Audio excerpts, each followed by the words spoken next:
Hello everyone, welcome to Global Online. My name is Gauri and I'm going to teach you about reproduction in organisms.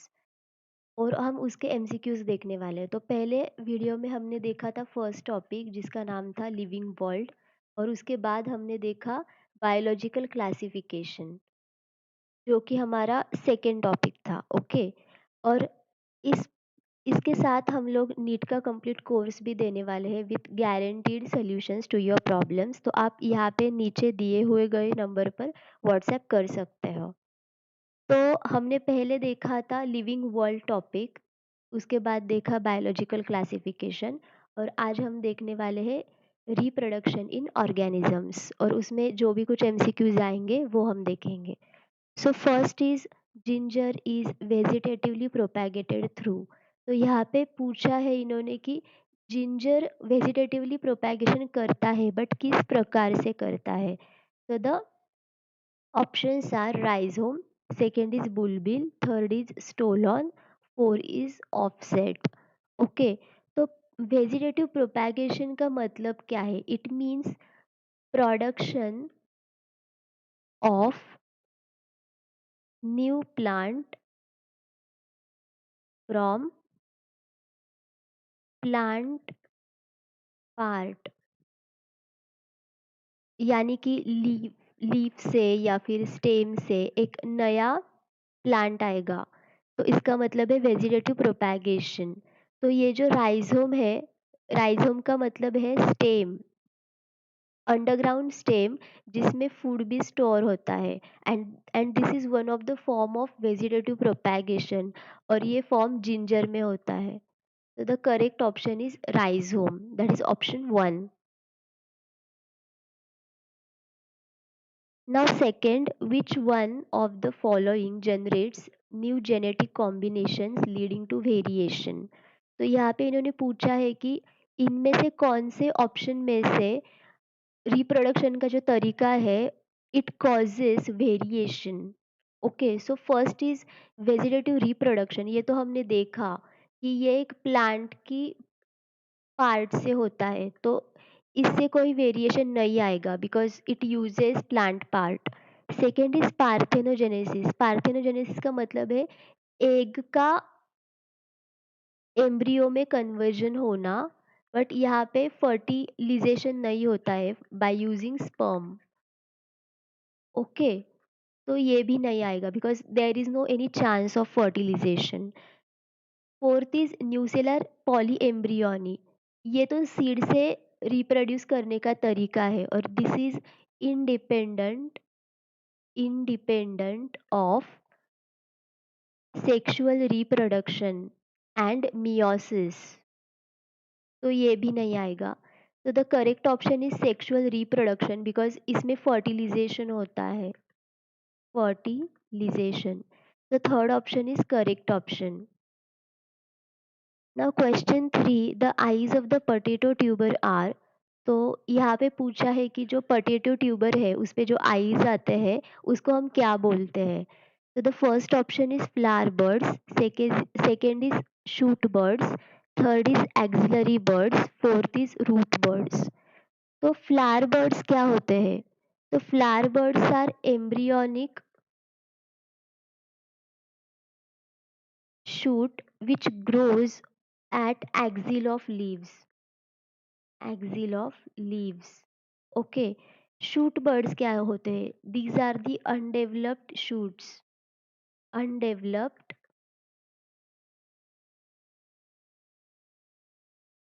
Shoots. And ये जो होते हैं वो shoot apex पे आते हैं, shoot apex. What are axillary birds?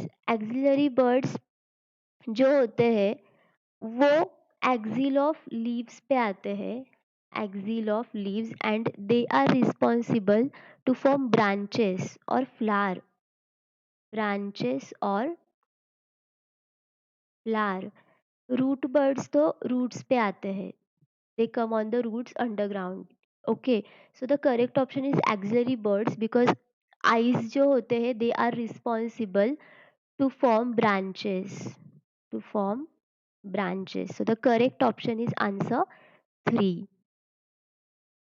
Now the next question is flowers are unisexual इन। तो यहाँ पे पूछा है कि फ्लावर्स किस प्लांट में यूनिसेक्सुअल होते हैं।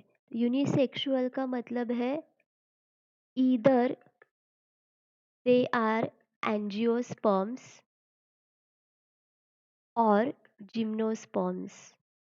Gymnosperms.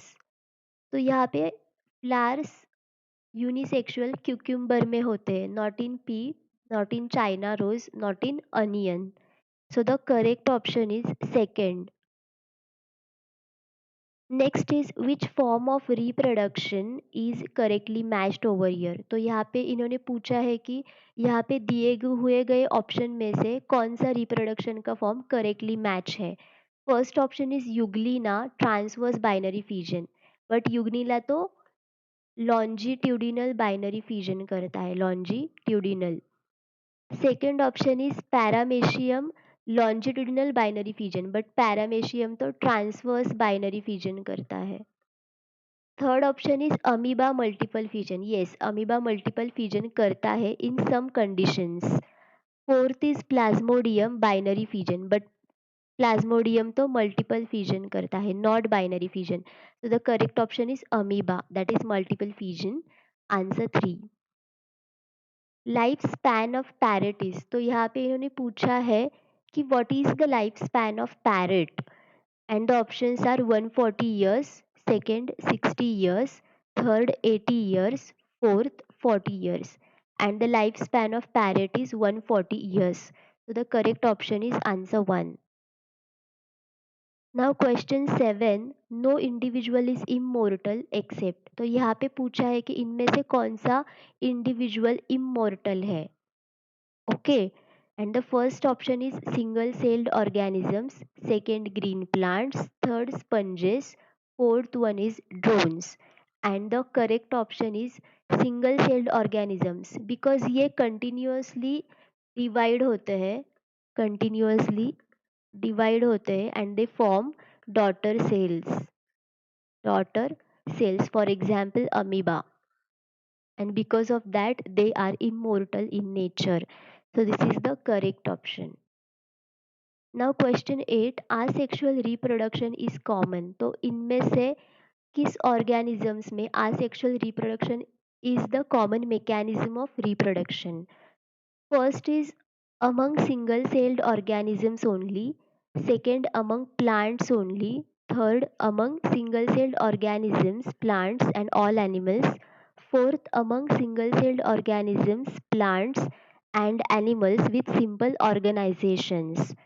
So the correct option is 4, because it includes single celled organisms, plants and animals with simple organizations, because हमने देखा that asexual reproduction mostly single celled organisms में तो होता ही है, but जो भी कुछ plants है और animals है और उनका जो body organization है वो simple है, उनमें भी asexual reproduction होता है। और बाकी के तीनों option में only single celled organisms, only plants ऐसा बोला है, but this is not the correct option. So the correct answer is answer 4.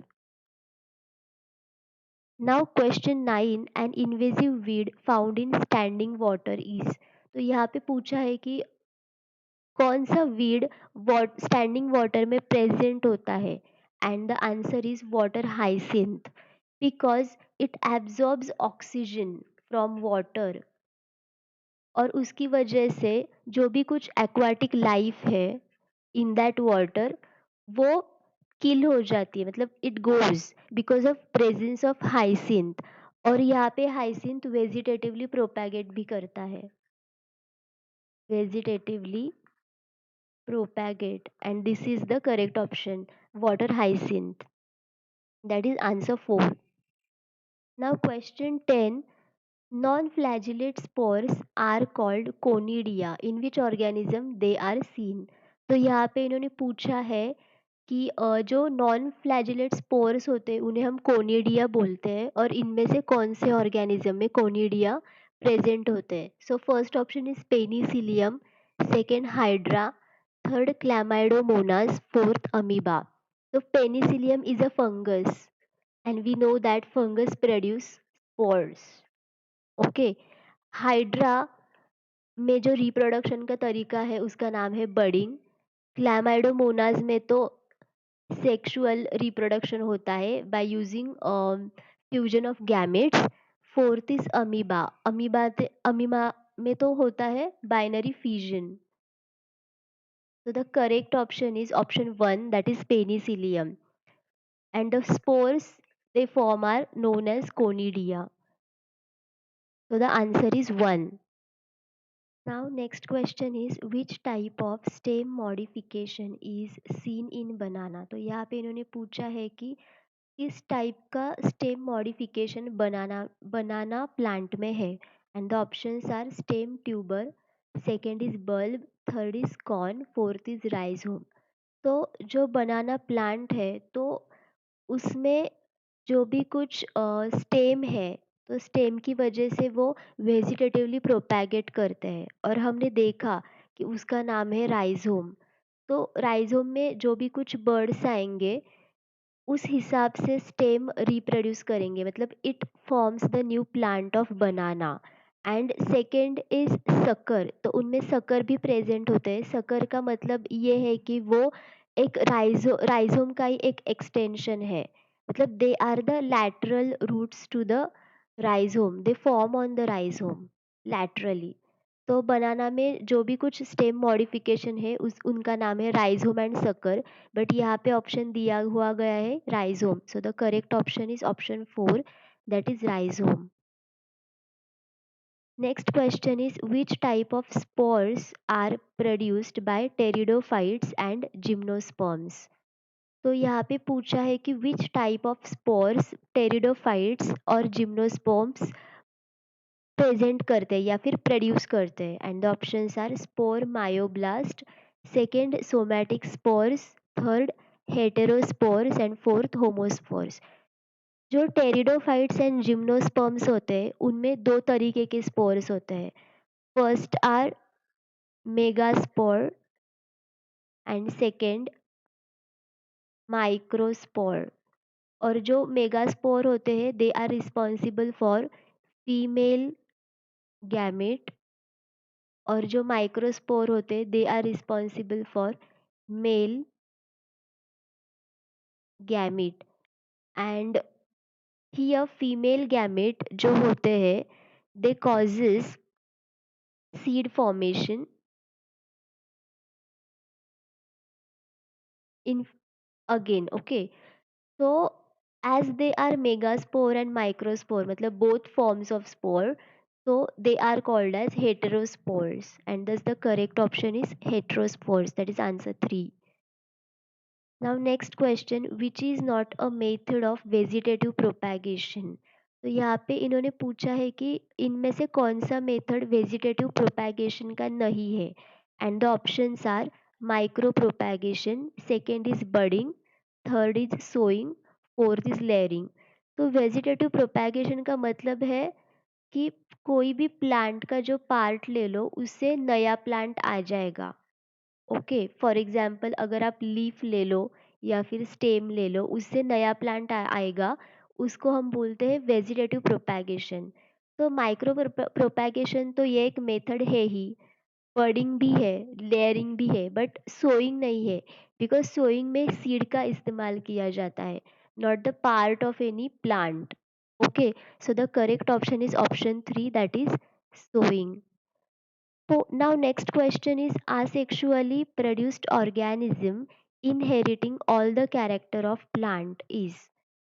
तो जो भी कुछ aasexually produced organism होते हैं वो प्लांट के सभी कैरेक्टर इनहेरिट करते हैं, उनको क्या बोलते हैं?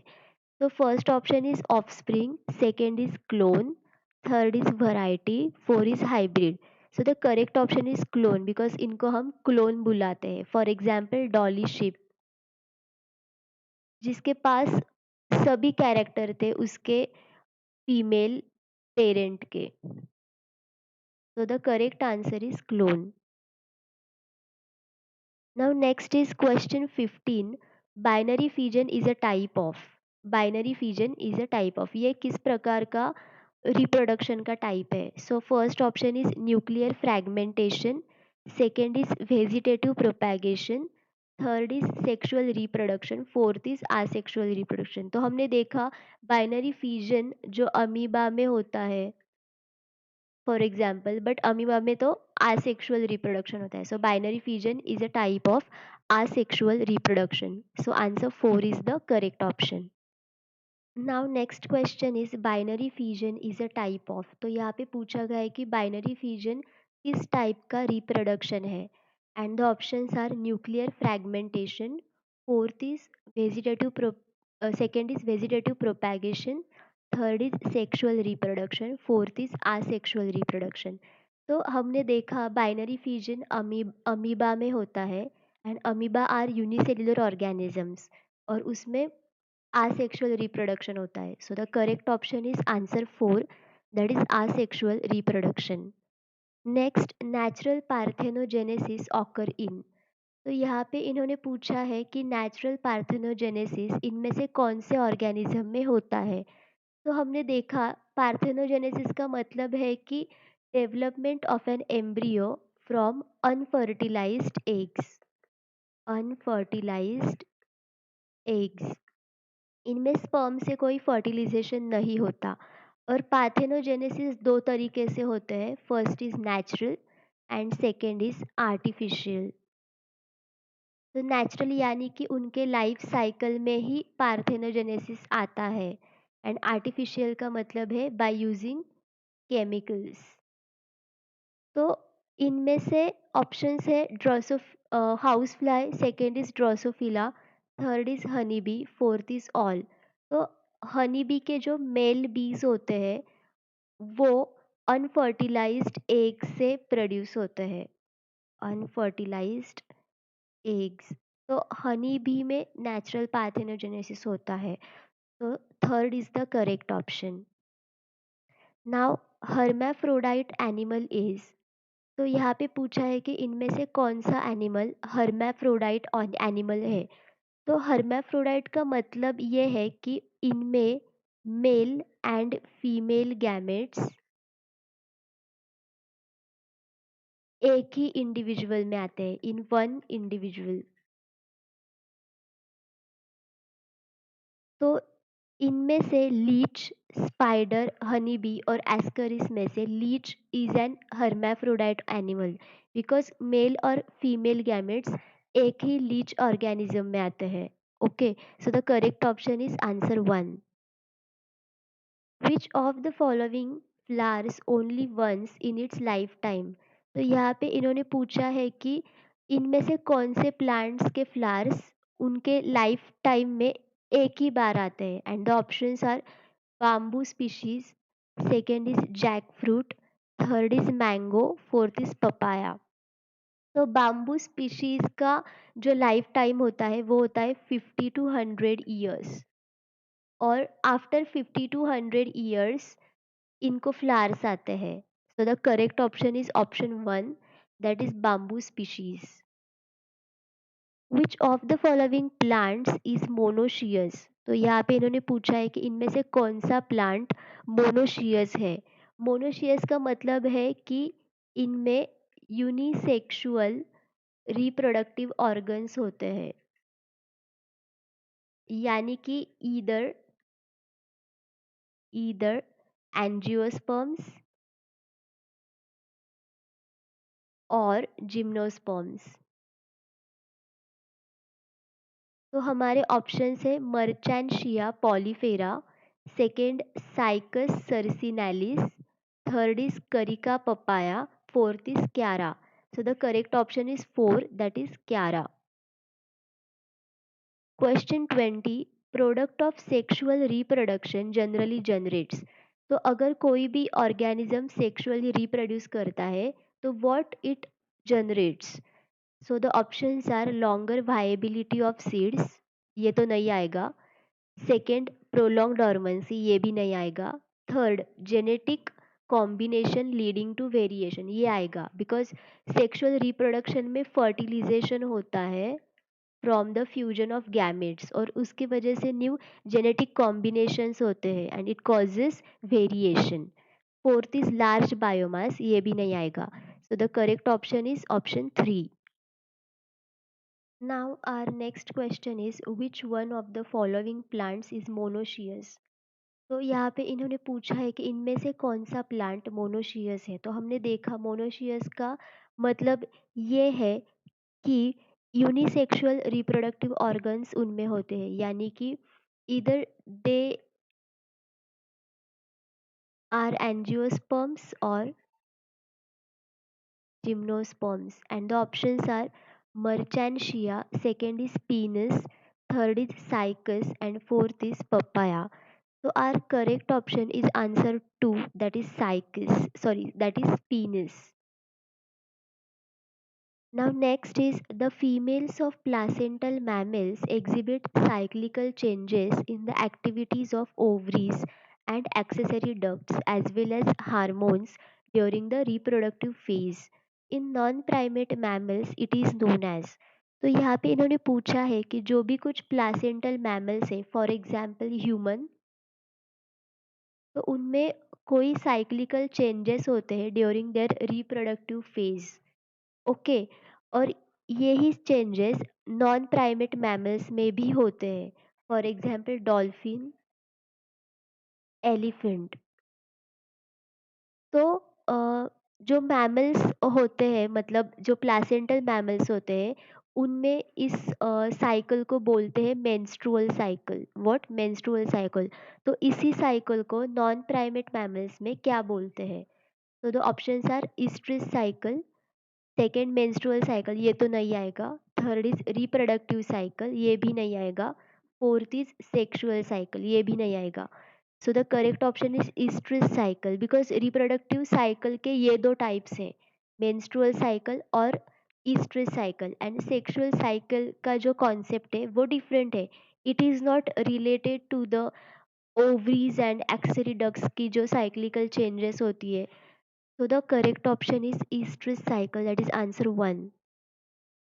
Now question 23, in which of the following mammal estrus cycle is absent? तो यहाँ पे इन्होंने पूछा है कि इनमें से कौन से एनिमल्स में estrus cycle absent है। तो हमने देखा कि estrus cycle non primate animals में होते हैं, नॉन प्राइमेट मैमल्स में होते हैं। ओके, तो यहाँ पे monkey is a placental mammal, placental mammal, not a non-primate mammal. And the remaining options are cow, horse, and rabbit. So the correct option is monkey, because all these are non-primate mammals, but monkey is placental mammal. So the correct option is answer 3. Next, birds like turkey undergo dash dash to produce offspring. तो यहाँ पे इन्होंने पूछा है कि birds like turkey किस type के reproduction में जाते हैं to produce offspring, and the options are sexual reproduction, second is asexual reproduction, third is parthenogenesis, and fourth is lay egg. तो the correct option is parthenogenesis, because ये जो turkey birds होते हैं they reproduce through unfertilised egg, unfertilised egg. So the correct option is 3, that is parthenogenesis. Every sexually reproducing organism including human beings begin life as a dash dash called zygote. तो यहाँ पे इन्होंने पूछा है कि जो भी कुछ सेक्सुअली रिप्रोड्यूसिंग ऑर्गेनिजम्स होते हैं, फॉर एग्जांपल ह्यूमन बींग्स, वो अपनी जो लाइफ होती है वो किस सेल से शुरुआत करते हैं, and it is called as zygote. तो उसको जाइगोट बोलते हैं हम लोग। And the options are single cell, second double cell, one from each parent, third is blastospore, and fourth is megaspore. So the correct answer is first, that is single cell, because every individual begins their life with a single cell, not a double cell, not a blastospore, not a megaspore, और उस single cell को हम zygote बोलाते हैं, and it is diploid in nature, मतलब इस उनमें 2n number of chromosomes होते हैं। Next question is vegetative phase in plants is same as dash dash is in animal. तो यहाँ पे इन्होंने पूछा है कि प्लांट्स में जो वेजिटेटिव फेज होती है, वैसी एनिमल में कौन सी फेज होती है। तो हम देखते हैं कि what is vegetative phase in plants. तो वेजिटेटिव फेज का मतलब ये है कि it is the phase between growth, it is the phase between growth and reproductive maturity, reproductive maturity यानी कि कोई भी ऑर्गेनिज्म, फॉर एग्जांपल प्लांट की बर्थ होती है तो उसके बाद उसकी ग्रोथ होती है और उसके बाद वो गैमेट्स प्रोड्यूस करते हैं टू रिप्रोड्यूस। तो उसको हम बोलते हैं रिप्रोडक्टिव मैच्योरिटी। तो उनमें जो भी कुछ पीरियड है between the growth and reproductive maturity, उसको हम बोलते हैं वेजिटेटिव फेज। तो ऐसा कौन सा फेज एनिमल में है। So the options are sexual phase, second juvenile phase, third is reproductive phase and fourth is syngamy phase. So the correct option is juvenile phase. तो इस phase को हम juvenile phase बुलाते हैं। Now question 27, clear cut vegetative, reproductive and senescent phase are not found in। तो यहाँ पे इन्होंने पूछा है कि इनमें से कौन से प्लांट में हम क्लियर कट वेजिटेटिव, रिप्रोडक्टिव और सेनिसेंट फेज को फाउंड नहीं कर सकते, मतलब देख नहीं सकते। तो options are annual plant, second biennial plant, third perennial plant. Annual plant और बाइनियल प्लांट की जो लाइफ साइकिल होती है वो होती है once in year, two in year respectively. और जो पेरिनियल प्लांट होते हैं वो बहुत साल अ, उनकी जो लाइफ होती है। तो इसलिए हम उनका जो भी कुछ वेजिटेटिव, रिप्रोडक्टिव और सेनिसेंट फेज होता है वो हम कुछ देख नहीं पाते, मतलब समझ नहीं पाते। And that's why the correct option is perennial plant, that is option 3। Now question 28, meiosis takes place in. तो यहाँ पे इन्होंने पूछा है कि मियोसिस किस में होता है। And the options are gemmule, second megaspore, third conidia, fourth is meiocyte. तो meiosis takes place in the meiocyte. तो मियोसाइट ये एक सेल है और इसमें मियोसिस होता है। It causes the formation of haploid cells. Okay, so the correct option is myocyte. Now, question 29, what would be the number of chromosomes of the alluron cells of plant with 42 chromosomes in its root tip cells? तो यहाँ पे पूछा है कि अगर किसी plant के root tip sales में 42 क्रोमोसोम्स है तो उसके अल्यूरॉन सेल्स में कितने क्रोमोसोम्स आएंगे। तो what are the aleurone cells. Aleurone cells का मतलब है उनमें 3n क्रोमोसोम्स होते हैं, मतलब they have 3n number of chromosomes. तो देखते हैं what are the options. Options are 63, second 84, third is 21, fourth is 42। तो यहाँ पे इन्होंने बोला है कि 42 chromosomes in its root tip cells, और हमें पता है कि रूट टिप सेल्स वो कंटिन्यूअसली डिवाइड होते हैं and because of that they are diploid. Okay, diploid का मतलब है 2n। तो यहाँ पे जो 2n will be equal to 42, then 3n will equal to 63, because अगर आप 2n 42 लेंगे तो n will be 21 और 3n will be 3 into 21 is equal to 63. So the correct answer is 63. That is option 1. Next is which animal has the longest gestation period. तो यहाँ पे इन्होंने बोला है कि विच एनिमल, मतलब इनमें से कौन से एनिमल में बहुत ज़्यादा जस्टेशन पीरियड होता है। So what is the meaning of gestation period. इसका मतलब ये है कि period between fertilization and parturition. Parturition और जो एलिफेंट होते हैं उनमें ये पीरियड 624 और टू 641 डेज तक चलता है। ओके, तो it has the longest gestation period. So इनमें से एलिफेंट में ज़्यादा जेस्टेशन पीरियड होती है। So the next question is, many mammals, especially in natural wild conditions, are, तो यहाँ पे इन्होंने पूछा है कि जो भी कुछ ज़्यादातर मैमल्स होते हैं वो specially in natural wild conditions क्या होते हैं, मतलब वो रिप्रोड्यूस कब करते हैं। And the options are continuous breeders, second is seasonal breeders, third is both continuous and seasonal breeders, fourth is very much disease sensitive.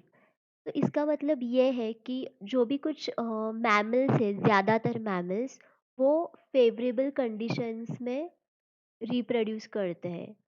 और फेवरेबल कंडीशंस यानी कि वो कुछ सर्टेन टाइम में ब्रीड करते हैं, सर्टेन टाइम में ब्रीड करते हैं, तो उनको हम बोलते हैं सीजनल ब्रीडर्स। बिकॉज वो कुछ पर्टिकुलर टाइम में ब्रीड करते हैं, मतलब पूरे साल में कुछ एक ही सीजन में वो ब्रीड करते हैं। तो the answer to this question is seasonal breeders. For example अगर हम सीजनल ब्रीडर्स के एग्जाम्पल देखें तो for example it is horse, then goat. Goat भी सीजनल ब्रीडर्स है, हॉर्स भी सीजनल ब्रीडर्स है। तो the correct option is answer two. Now second question is meiosis. तो यहाँ पे इन्होंने पूछा है कि what is the definition of meiosis.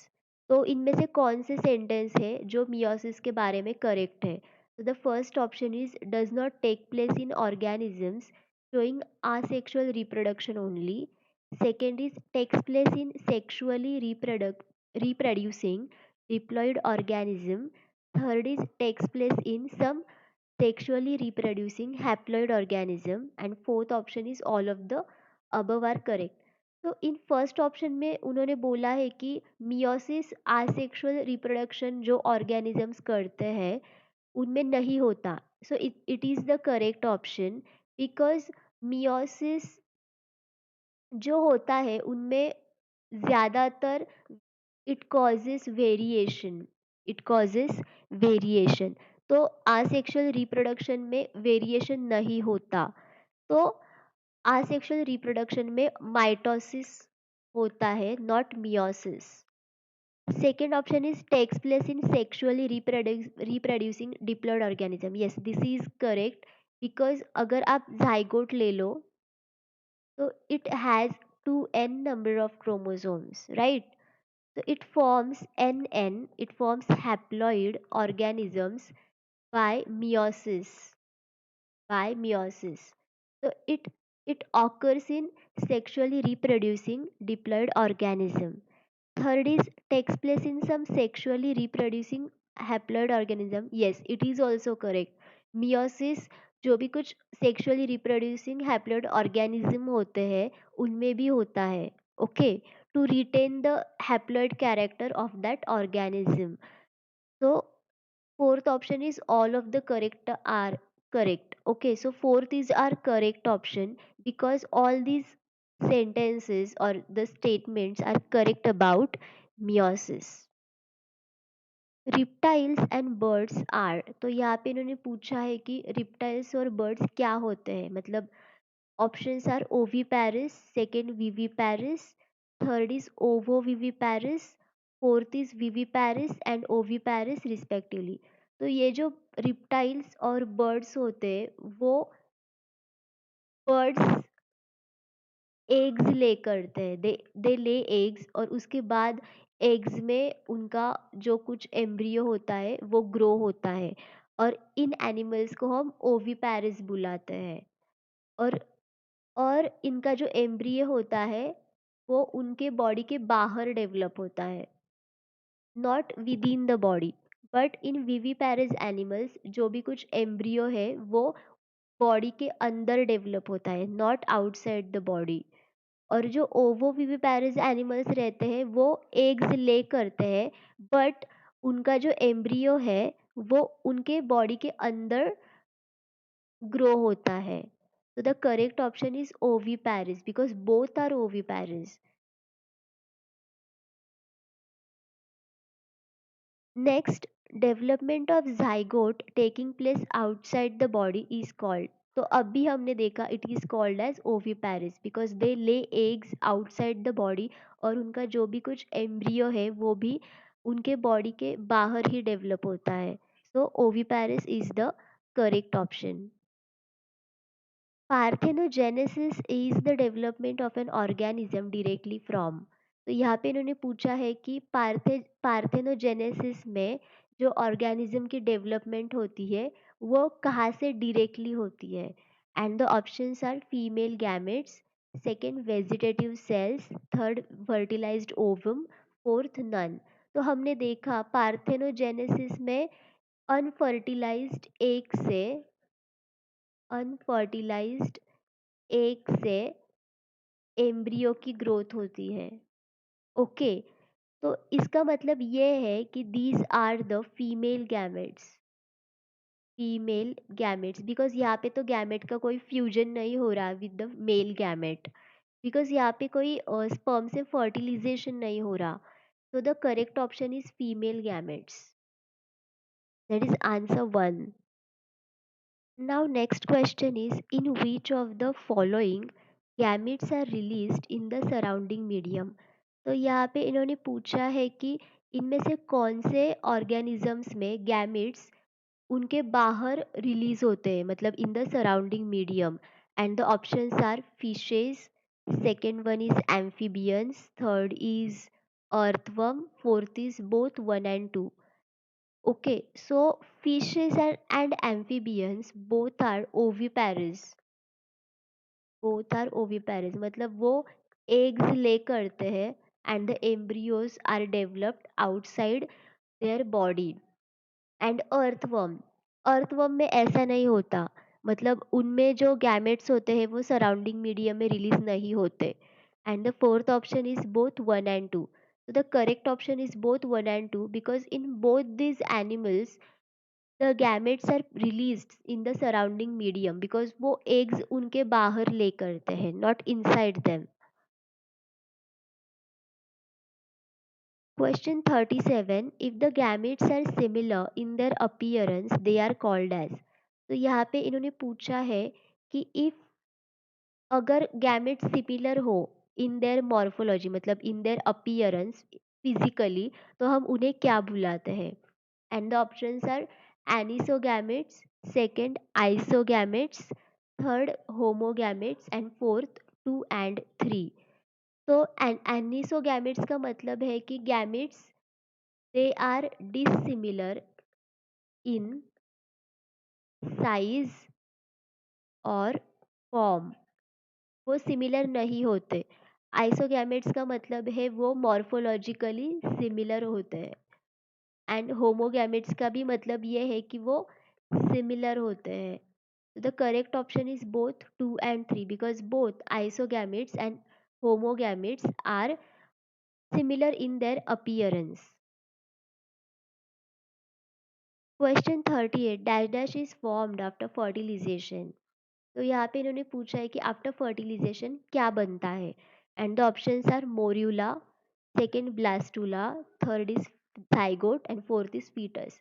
तो हमें पता है कि मोरूला एंड ब्लास्टूला ये these are the first phases of growth during the growth of embryo. Okay, तो मतलब जब भी आपका जाइगोट फॉर्म होगा तो उसके बाद ये मोरूला और ब्लास्टूला आएगा and at the last you will get foetus. मतलब जो भी कुछ एम्ब्रियो है और उसकी पूरी तरह से डेवलपमेंट हो जाती है तो उसको हम फीटस बुलाते हैं. सो the correct option is zygote and zygote has the 2n मतलब उसको उसके जो नंबर ऑफ क्रोमोसोम्स होते हैं वो डिप्लॉयड होते हैं 2n. Okay, so after fertilization zygote is formed. so third is the correct option. Question 39. Which structure provides surface for the settlement of pollen grains in angiosperm plants? तो यहाँ पे इन्होंने पूछा है कि जो भी कुछ एंजियोस्पर्म प्लांट है, फॉर एग्जाम्पल दिस, और for example this is stigma, this is style, okay. तो यहाँ पे जो भी कुछ पोलन ग्रेन्स को सेटल हो जाएंगे, ये सब पोलन ग्रेन्स, तो उस स्ट्रक्चर को क्या बोलते हैं? Okay, and the options are anther, second is style, third is stigma, fourth is pollen tube. तो हमने देखा कि इसको हम स्टिग्मा बोलते हैं, we call it as stigma, so the correct option is stigma. 40. Organism in which both male and female gametes are motile. तो यहाँ पे इन्होंने पूछा है कि विच इज़ द ऑर्गेनिज्म जिनमें मेल और female both gametes are motile, मतलब वो लोकोमोशन कर पाते हैं, and the options are algae, second is fungi, third is fish, fourth is both one and two. तो in most of the organisms जो male gametes होते हैं, male gametes, they are motile, but female gametes female gametes are non motile. Okay, but in case of algae and fungi, both the gametes are motile, and most of the algae and fungi they grow in water, and because of that ये both gametes movement कर पाते हैं. In case of fish ऐसा नहीं होता, and fourth option is both 1 and 2, so the fourth option is the correct option, 1 and 2, because both algae and fungi have the male and female gametes which are motile in nature. Now the next question is a technique of micropropagation is. तो यहाँ पे इन्होंने पूछा गया है कि micro propagation की इनमें से कौन सी टेक्निक है। ओके, तो व्हाट इज माइक्रो प्रोपैगेशन, ये हम पहले देखते हैं। माइक्रो प्रोपैगेशन का मतलब ये है कि प्रोड्यूसिंग मेनी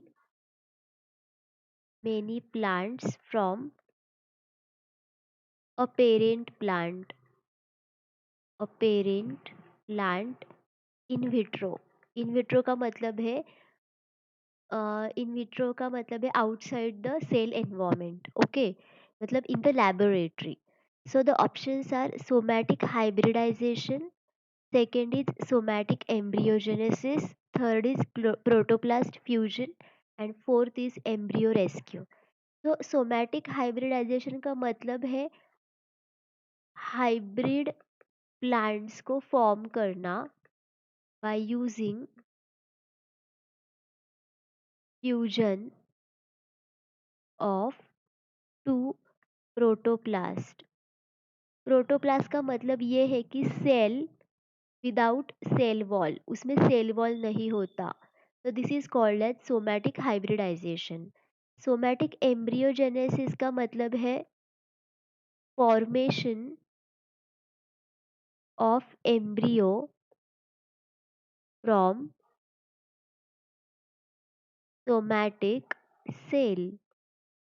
ओके, सो इसका मतलब ये है कि अगर कोई सोमैटिक सेल है तो उससे कोई एम्ब्रियो फॉर्म हो जाता है, तो हम उसको सोमैटिक एम्ब्रियोजेनेसिस कहते हैं, बट इसकी जो ग्रोथ होती है वो इन विट्रो होती है, मतलब outside the cell, outside the plant cell. Okay, third option is protoplast fusion. Protoplast fusion का मतलब है फ्यूजन ऑफ टू प्रोटोप्लास्ट्स, मतलब fusion of two cells which does not have any cell wall. Okay, and fourth is embryo rescue. Embryo rescue का मतलब है development of embryo, development of embryo in vitro. और ऐसे embryo की development होती है जो अर्ली, जो भी कुछ अर्ली एबॉर्ट होते हैं, मतलब they don't have capability to develop. Okay, so it is called as embryo rescue. So our correct option is somatic embryogenesis because we are raising the embryos in vitro. और micro propagation का ये definition ही है कि to raising plants to increasing their number in vitro मतलब outside the cell environment. So the correct option is answer 2. Next question, isogametes are seen in. तो यहाँ पे इन्होंने पूछा है कि आइसोगैमेट्स इनमें से कौन से ऑर्गेनिजम्स में दिखाई देते हैं. आइसोगैमेट्स का मतलब है गैमेट्स जिनकी अपीयरेंस सेम होती है, they have similar appearance. Okay, and the options are cladophora, second is fucus, third is human beings, and fourth is ficus. So we know that human beings does not have isogametes, उनके gametes isogametes नहीं होते. So the first option is the correct option, cladophora. So cladophora has the isogametes. Next, the number of chromosomes in a myocyte of the fruit fly. तो यहाँ पे इन्होंने पूछा है कि फ्रूट फ्लाई के जो मियोसाइट होते हैं उनमें नंबर ऑफ क्रोमोसोम्स कितने होते हैं. And the options are 4, second is 8, third is 12 and fourth is 16. And we know that fruit fly के जो सोमैटिक सेल होते हैं, सोमैटिक सेल, तो उनमें जो नंबर ऑफ क्रोमोसोम्स होते हैं वो होते हैं 8. एंड जो मियोसाइट है, मियोसाइट जो है उसमें मियोसिस होता है. मियोसिस का मतलब होता है इट फॉर्म्स द गैमेट्स. मतलब अगर आपका सेल का नंबर ऑफ क्रोमोसोम है 2n, मतलब अगर वो डिप्लॉयड है तो इट फॉर्म्स हैप्लॉइड, तो इसको हम मियोसिस बोलते हैं. So it forms haploid gametes. तो इसका मतलब ये है कि मियोसिट में जितने भी नंबर ऑफ क्रोमोसोम्स हमारे सोमैटिक सेल में होंगे उतने ही मियोसाइट में होंगे. तो यहाँ पे सोमैटिक सेल के जो नंबर ऑफ क्रोमोसोम्स है वो है 8, तो मियोसाइट में भी 8 आएंगे. तो the answer is 8.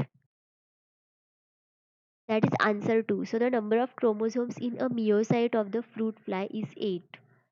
Next question, the most critical event in sexual reproduction is. तो यहाँ पे इन्होंने पूछा है कि सेक्सुअल रिप्रोडक्शन में कौन सा ऐसा इवेंट है जो जो कि मोस्ट क्रिटिकल है, मोस्ट इम्पॉर्टेंट है. And the options are gametogenesis, second gamete transfer, third is fertilization, fourth is embryogenesis. तो the correct option is fertilization because fertilization ये एक ऐसा प्रोसेस है जिसमें fusion of gametes fusion of gametes occurs. तो अगर gametes का fusion ही नहीं होगा तो we will don't get zygote and we will don't get an embryo. तो गैमेट्स का फ्यूजन होना और वो भी बहुत सही तरीके से होना is the most important event in the sexual reproduction. so the correct option is fertilization. Grafting is impossible in monocots because. तो इन्होंने यहाँ पे पूछा है कि मोनोकॉट्स में हम ग्राफ्टिंग नहीं कर पाते, तो what is the reason behind it. And the options are vascular cambium is absent, second is meristematic tissue is absent, third is collateral open vascular bundle and third is radial vascular bundle. तो grafting का मतलब ये है कि if you have a parent plant, अगर आप उसको graft करेंगे then it will become a new plant. तो we call it as a grafting. Okay, so the correct option is vascular cambium is absent because vascular cambium ये जो है वो dicot में प्रेजेंट होती है, not in monocot. And cambium has the meristematic tissue, has the meristematic tissue. And इनमें meristematic tissues में regenerate करने की कैपेसिटी होती है, they have the capacity of regeneration and because of that they can produce cells from one cell. And that's why we cannot graft the monocots because they don't have meristematic tissue in their cambium. So the first option is the correct option, that is vascular cambium is absent. Now next question is, out of the following which method yield genetically similar plants? तो यहाँ पे पूछा गया है कि इनमें से कौन से मेथड से जेनेटिकली सिमिलर प्लांट्स ग्रो होते हैं? And the options are stem cutting, second is seed production, third is mutation and fourth is tissue culture. Stem cutting का मतलब है production of a plant from a stem. तो यहाँ पे stem से similar plant ही grow होगा जो जो कि पेरेंट प्लांट से भी सिमिलर है. ओके, तो यहाँ पे जेनेटिकली सिमिलर प्लांट ग्रो होगा because it is the vegetative part of a plant stem. Okay, and it causes a formation of new plant. So mostly जो जो भी कुछ वेजिटेटिव प्रोपैगेशन का मेथड होता है उसमें जो भी ऑफस्प्रिंग आते हैं वो जेनेटिकली उनके पेरेंट पेरेंट के साथ सिमिलैरिटी जेनेटिकली सिमिलर होते हैं. Second is seed production. Seed production में तो फ्यूजन ऑफ गैमेट्स होंगे, फ्यूजन ऑफ गैमेट्स, और उसकी वजह से इसमें वेरिएशन आएगी. तो it won't produce genetically similar plants. C is mutation. Mutation तो हमें पता है it causes changes in the genetic material of an organism और उसकी वजह से इट कॉजेस वेरिएशंस. तो जो भी कुछ प्लांट्स आएंगे वो जेनेटिकली सिमिलर नहीं होंगे. And fourth is tissue culture. Tissue culture का मतलब ये है कि culturing of a plant in vitro on medium, मतलब न्यूट्रिशन मीडियम. तो इसका मतलब ये है कि अगर आप प्लांट का कोई भी पार्ट ले लो तो आप उसको ग्रो कर पाते हैं इन विट्रो, मतलब outside the cell environment on the nutritious medium. मतलब अगर आप उसको न्यूट्रिशियस मीडियम प्रोवाइड करते हैं that plant part will grow into a new plant. And इसका मतलब ये है कि आप कुछ भी प्लांट का पार्ट यहाँ पे यूज़ कर रहे हैं. So it causes genetically similar plants. So the correct option is option 2, that is A and D, because stem cutting and tissue culture causes genetically similar plants, not mutation and seed production. Next, a scion is grafted to a stalk. The quality of fruits produced will be determined by the genotype of. तो यहाँ पे इन्होंने पूछा है कि if this is a scion, okay, and this is a stalk. अगर ये हमारा प्लांट है और this is a stock and this is a scion, then इनमें से कौन सा फ्रूट का जो जीनोटाइप होता है वो डिटरमिन करेगा. And the options are stock, second is scion, third is both stock and scion, fourth is neither stock nor scion. तो यहाँ पे दिस इज द सायन, तो scion will attach to this stock. And scion is responsible to produce vegetative parts of the plant, vegetative parts of the plant such as stem, then leaves, then flowers, fruits. तो इसका मतलब ये है कि scion is responsible for the genotype of this vegetative parts, इसका मतलब the fruit. And stock is responsible for the production of fruit. So the correct option is cyan, that is option 2. Next, the ploidy of bread wheat is. तो यहाँ पे इन्होंने पूछा है कि bread wheat की प्लॉइडी क्या है. तो हम पहले देखते हैं कि ब्रेड व्हीट को कैसे बनाया है. So it is made up from the process of hybridization. Okay, तो यहाँ पे इट इनमें म्यूटेशन हुआ है. जब भी इसका हाइब्रिडाइजेशन हुआ था उसके वक्त उसके जेनेटिक मटेरियल में म्यूटेशन हुआ था और इसकी वजह से it is hexaploid in nature. Hexaploid in nature. Hexaploid का मतलब है it has 6n number of chromosomes. So the options are 4n, second 6n, third is 2n, fourth is 8n. So 6n is the correct option. Strabilanthus kunthiana यानी कि Neela Kurinji flowers once in dash dash years. तो यहाँ पे इन्होंने पूछा है कि नीला कुरंजी जो प्लांट है उसके जो फ्लावर्स होते हैं वो अ, कितने ईयर्स में एक बार आते हैं। And the options are 10, second is 12, third is 20, and fourth is 16. So 12 is the correct option because it flowers once in 12 years. Next, both multiple fission and binary fission are seen in। तो यहाँ पे पूछा है कि multiple fission और binary fission ये जो reproduction का मैकेनिज्म है वो इनमें से कौन से ऑर्गेनिज्म में आता है, मतलब both are present in which of these organisms, and the options are Escherichia coli, second is Plasmodium falciparum, third is amoeba, fourth is Penicillium. So the correct answer is amoeba because in unfavorable conditions, an amoeba reproduce by multiple fission, and in favorable conditions it is reproduced by binary fission. And we know that penicillium is a fungus, तो इनका जो reproduction होता है it is because of the spores। तो वो spores form करते हैं and spores has the genetic material। Escherichia coli is a bacteria